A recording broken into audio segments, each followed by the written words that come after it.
Itu di 2021 akhir, 2022 awal. Itu gue mengalami suatu hal yang menakutkan. Jadi tiba-tiba itu mata kiri gue ini yang sekarang tidak bisa melihat, almost blind, nyaris buta. Nah, tapi waktu itu saya nggak ngeh, wah ini kayaknya minus gue naik, udahlah dilasik aja gitu. Ternyata dokter waktu itu bilang nggak bisa dilasik, ini kemampuan melihat ini cuma tinggal 20% lagi. Hari itu waktu ngedenger kayak gitu, si dokternya pun sambil tepuk-tepuk pundak gue gitu. Saya cuma bisa diem, nggak bisa mikir apa-apa gitu. Gue harus menjadi blesser bagi banyak orang, bagi keluarga gue, dan tolonglah jangan kasih saya hak istimewa apa-apa, karena justru dengan keterbatasan ini saya harus buktiin gitu bahwa gue bisa, gue harus overcome keadaan.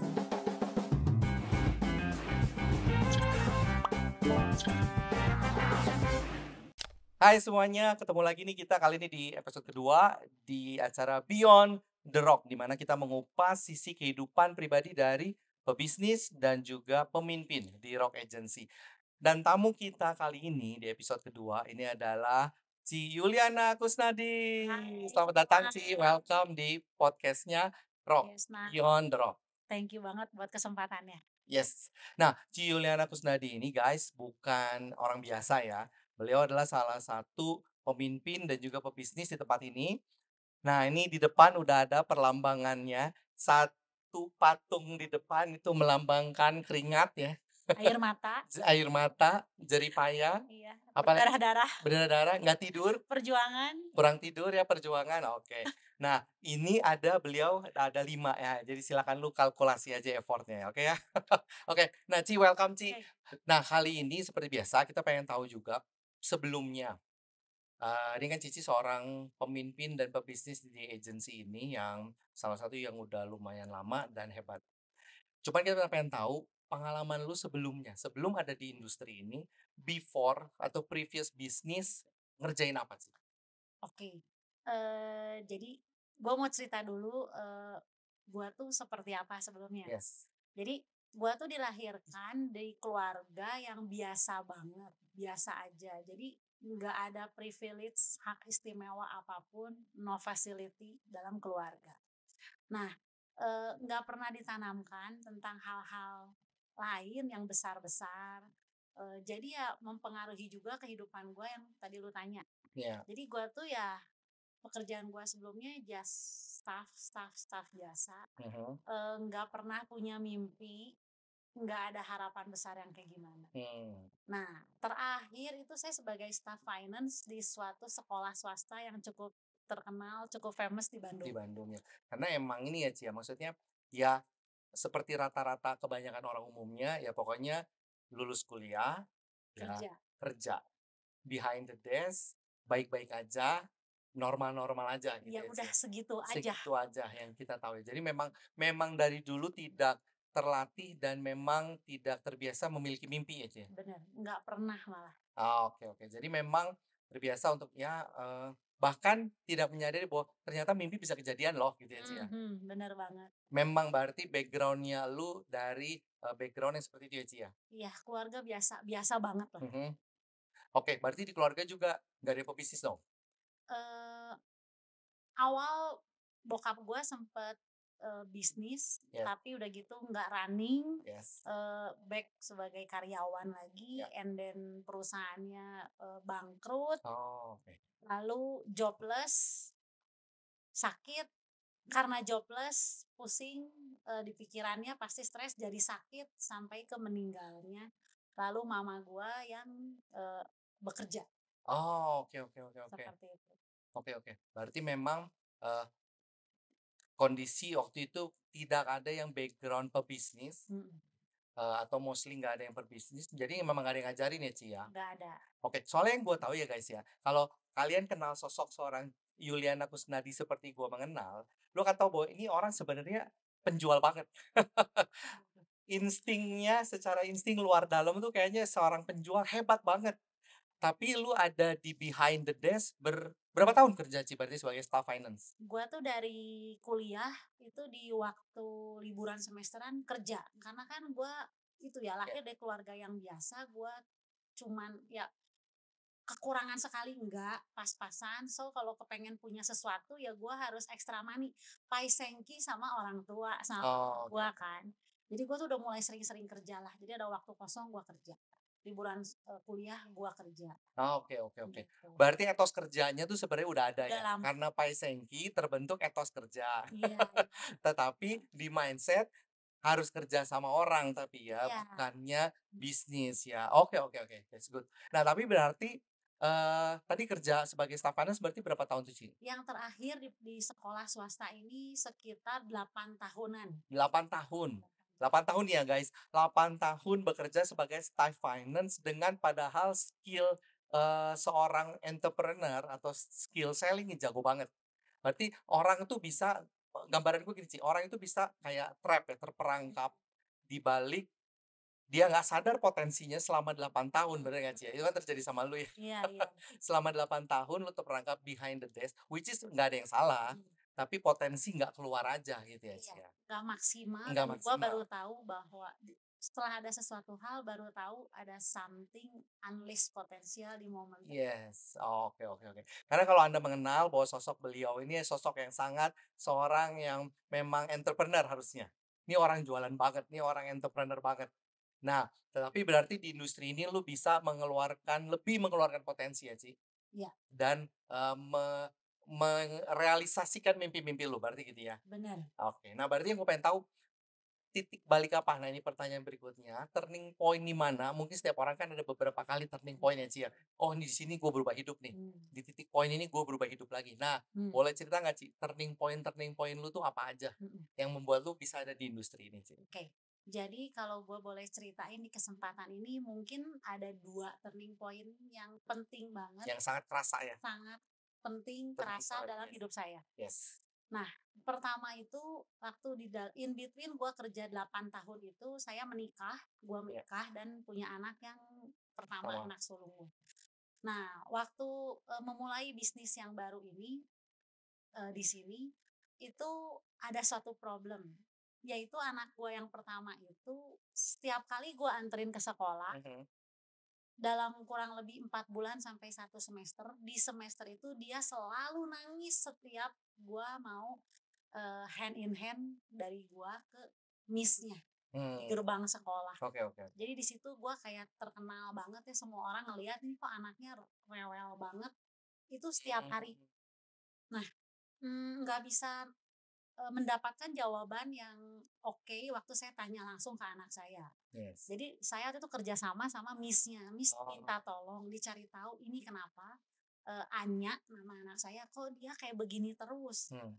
Nah, setelah itu dicari tahu dia ngobrol dan dapatlah. Masih kecil tuh ya? Masih kecil? Umur 5 tahun 5 TK. tahun? Wow. Sekarang dia mau menuju 18 tahun. Nah, dia bilang gini, "Miss, aku tuh kepengen diantar sekolahnya sama mami papi Hmm. sambil goyang-goyang tangan kayak gitu, ada tangga pengen diangkat." Oh, jadi kayak di film-film ya? Iya, oke oke. Nah, itu kan jadi karena saya kan kerja di sekolah swasta, saya tuh jam kerja jam 7 kurang 15 Yes. sampai kurang lebih jam 3 siang. Oke oke. Anak saya sekolah jam 10 siang, 10 pagi Oh, sampai jam udah pasti nggak ketemu 1. waktunya ya? Oke. Karena gue berangkat kerja 6.15 sudah pergi. Jadi Yes. dia tuh dititipin ke adik ipar saya. Oh, oke oke. Ntar lu tolong anterin ya anak gue ke sekolahan. Dianterin lah sampai ke parkiran. Lalu gue jemput dia dari parkiran. Gue antar ke gerbang TK. Yes. Nah di situ drama selama Oh. berbulan-bulan. Dan pulang sekolah juga dijemput sama adik ipar gue lagi. Karena kan gue pulang jam 3. Dia jam 1. Oh, selalu cranky itu? Selalu itu berbulan-bulan kayak begitu kan jadinya aduh gimana gitu ya. Sebagai seorang ibu ya ini yang nonton, ibu-ibu pasti kan kalau ngeliat anak nangis tuh gimana sih, jadi terus nggak ngerti gitu Nggak maunya tahu penyebabnya ya, nggak tahu penyebabnya. Padahal di pikiran kita orang tua, kita sudah melakukan tugas kita dengan baik ya. Anter, jemput, Iya, dan aturin siapa yang anter, siapa yang jemput. iya. Di pikiran kita orang Dan tua. gua kan kerja, jadi gua pikir Betul. ya udahlah selama hidup lu keuangan lu tercukupi ya udah gitu. Yes. Tetapi itu dari sisi kita orang tua ya ternyata. Ternyata dengan bahasanya dia, bahasa anak kecil dengan bahasanya dia menunjukkan kebutuhan dia yang lain. yang Yes. gue nggak bisa kasih di periode itu. Ternyata kebutuhan itulah yang jadi turning point lu ya, Ci, ya? Iya. Gue udah beberapa kali sih dengar testimoni ini, guys, tapi tetap selalu merinding dan kena nih. Nah, mungkin pasti di beberapa apalagi ibu-ibu ya, terutama kan anak gue juga, masih seumuran, Anya waktu itu nih. Jadi memang kerasa tuh tadi ceritanya emang harus anterin anak, tangan goyang-goyang, Aduh, digendong-gendong, diangkat-angkat gitu ya. Ternyata itu keinginan anak ya, seorang anak kecil seorang anak ya. buat dia kan itu hal yang besar. Yes. Buat gue waktu itu ngedengarnya apaan sih gitu. Nggak matters banget sih ya Nggak untuk matters, saat itu. nggak matters. Oh, oke. Tapi buat anak itu ternyata matters banget Iya, dan itulah yang jadi titik turning point lu ya, iya, titik balik yang mengubahkan. Berarti gua butuh nih privilege time, bener nggak? Gua butuh privilege time yang bisa didapat di bisnis ini ya. Iya. Oke. Jadi hari itu, Ya, malam itu gue ngobrol sama suami gue, Felix. Terus dia bilang gini, lu coba deh hubungin si Yani namanya. Si oke. Yani itu teman SMA gue, teman best friend gue banget. Setahu gue ya dia di industri ini dan dia punya waktu yang fleksibel. Hmm, Nah, gue tahu lu orangnya produktif, suka kerja, tapi lu juga kan perlu waktu ternyata. ya. Jadi Anya tuh perlu pendampingan juga ternyata, bukan cuman uang kita. Nah, Itu wah, pasangan saya ngomong gitu waktu itu. good banget tuh. Jadi kita bisa ngobrol seperti itu. Saya langsung hubungi malam itu, nggak pakai nunda-nunda. Saya langsung hubungi si Ani. Oke. Jadi thank you banget. Ternyata turning point-nya seorang Yuliana Kusnadi itu dari rengean seorang anak, lalu segera menghubungi, teringat kembali dengan teman lama yang which is sebenarnya udah jarang dihubungin ya. Nggak pernah Hampir malah, nggak pernah. hampir tidak pernah dihubungi. Luar biasa, tapi itu yang menjadi titik pengubah.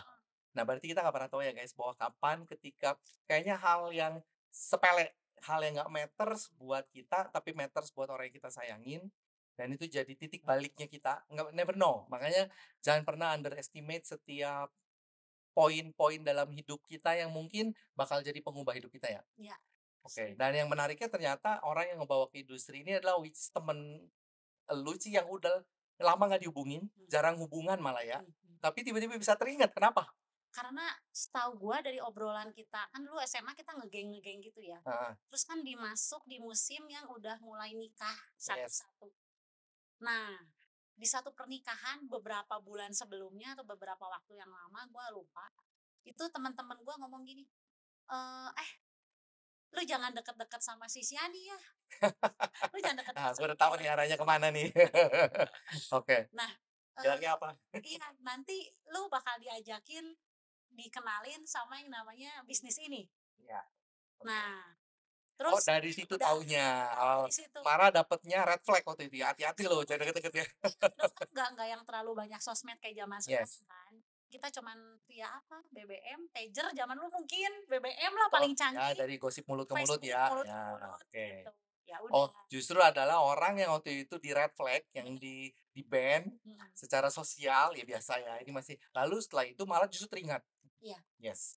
Oke, wow, dahsyat. Nah, ini berarti memang benar-benar jangan kita pernah menyepelekan semua connect the dot, setiap titik-titik kehidupan, proses dalam hidup pasti tiba-tiba pas lu hubungin nyambung, itu yang menyelamatkan hidup lu ternyata ya. Benar.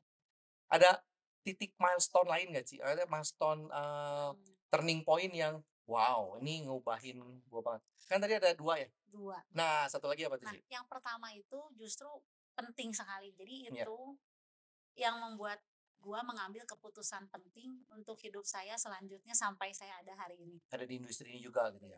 Nah, Nah, turning point yang kedua itu di 2021 akhir, 2022 awal. Itu gua mengalami suatu hal yang menakutkan. Jadi tiba-tiba itu mata kiri gua ini yang sekarang ini tidak bisa melihat, almost blind, nyaris buta gitu. Nah, tapi waktu itu saya nggak ngeh, saya pikir karena minus mata saya aja naik gitu. ya. Jadi saya ke rumah sakit mata, saya bilang saya mau lasik. Wah ini Oh, kayaknya minus gua naik, udahlah dilasik aja gitu. mhm. Ternyata dokter waktu itu bilang, aduh ibu nggak bisa dilasik. Mmm, Ini kemampuan melihat ibu, ini cuma tinggal 20% lagi. mmm. Retina mata ibu sobek sudah nyaris lepas. Jadi maaf ya Bu, nggak bisa. Yuk saya antar aja ke bawah ke lantai 2 ke dokter spesialis retina. Nah, hari itu waktu ngedenger kayak gitu, si dokternya pun sambil tepuk-tepuk pundak gua gitu. Saya cuman bisa diem, nggak bisa mikir apa-apa gitu. Nah, kebayang mata nggak bisa lihat gitu ya. So, bagaimana gua bisa beraktivitas? Betul betul. Aduh, dan saya tuh kan tipenya yang kalau bisa mandiri ya mandiri lah gitu. Saya nggak mau mengandalkan orang lain. Begitu dibilang mata saya almost blind, dan itu memang benar, nah. Jadi saya itu turun tangga juga udah nggak bisa, jadi harus pegangan sama suami saya. Jadi dia tuh kayak jalan sama nenek-nenek tua, karena Karena tangga koordinasinya mata terganggu ya? iya iya. Iya iya iya. Jadi pegangan tangga nggak bisa. Lalu tangan saya ini udah sembuh ya. Jadi dulu itu banyak kena api, banyak kena panci panas, karena Oh, waktu saya mau mengambil sesuatu tuh iya, nggak fokus. Jadi betul. gua pikir ini udah nyampe, udah kena, Padahal belum? padahal belum, jadi kejedot, jadi lecet berdarah. Oh, Waktu saya di dapur, itu kan masih musim pandemi, kita masih banyak masak. Itu saya ngambil satu panci, ternyata harusnya menurut gua kayak udah dapet udah. gagangnya, ini enggak, kesenggol, kuah panas tumpah ke kaki, tumpah ke Waduh. kanan, ke tangan. Lalu mengambil sesuatu saya kejeduk kejeduk kejeduk. Ngambil benda itu nggak bisa keambil, Iya. sampai sebegitunya. Jadi makanya gue pikir ini minus gua kayaknya naik, perlu ke dokter. Oh, Ternyata retina mata kiri gua tuh sobek dari bagian bawah ke atas, sobeknya, dan udah nyaris lepas. Di situ turning point gue. Dan tahun kemarin 2023 again mengalami gangguan kesehatan. Jadi saya tuh di Januari sampai ke April saya ngalamin sakit kepala hebat, dan itu tuh nggak hilang-hilang. Setiap hari saya sakit kepala sampai nggak bisa tidur. Jadi tidur paling sejam, itu pun bukan tidur, ketiduran. Ketiduran kebangun udah. Berbulan-bulan sakit kepalanya berat sekali, nyut berat banget. Terus saya tahan sekitar 3 bulanan lah. Nah, awal April itu suami saya bilang gini, "Lu mau sampai kapan tahan? Ya udahlah kita ke dokter." Nah, sebelum ke dokter itu saya ke kantor dulu, saya urus-urus dulu administrasi. Di situ banyak yang diurus. Kebenaran nggak kuat, saya tumbang, saya langsung kayak setengah kelenger gitu, pingsan di mobil di parkiran sini, langsung dibawa ke satu rumah sakit. Oh, Jadi gue langsung off name saat itu, diperiksa segala macam. Nggak ketahuan sakitnya apa, jadi udah cukup periksa, biaya cukup sekian juta, belum ketahuan. Saya tiga sampai empat dokter syaraf itu, dan terakhir itu ketahuan bahwa gue tuh ada penyumbatan di vena otak kiri gue. oh oke. Tahun ke Vena otak kiri. Jadi ya dari sejak mata itu mengganggu sekali aktivitas gue kan. Ya. Terus saya harus di posisi tertidur dan posisi duduk yang ngaco karena retina gue banyak airnya di sini.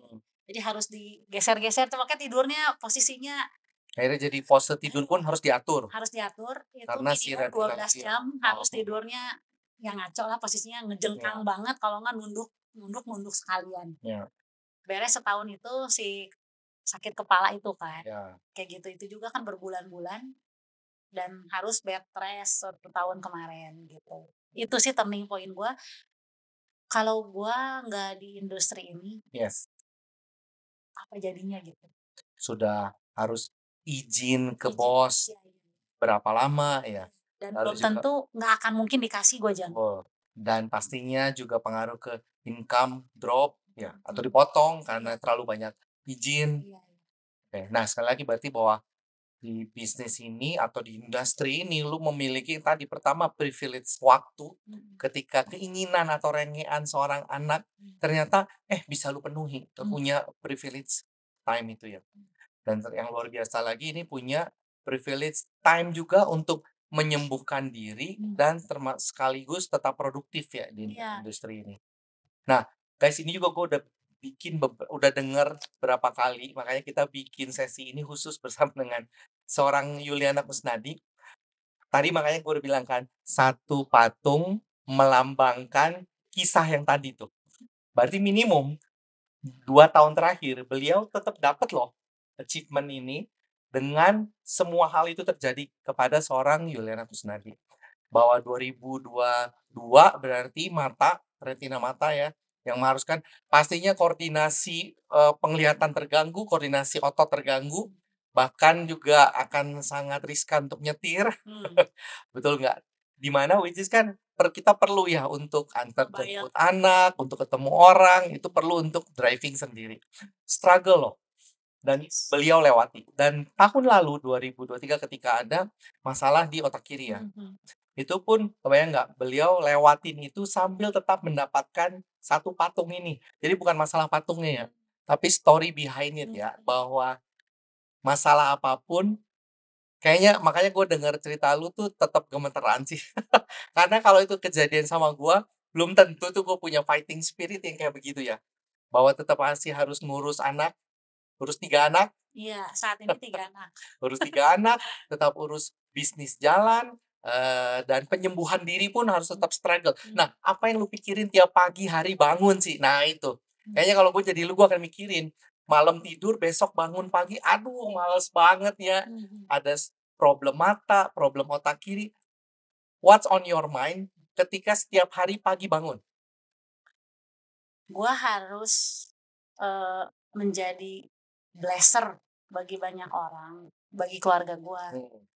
Dan tolonglah jangan kasih saya hak istimewa apa-apa.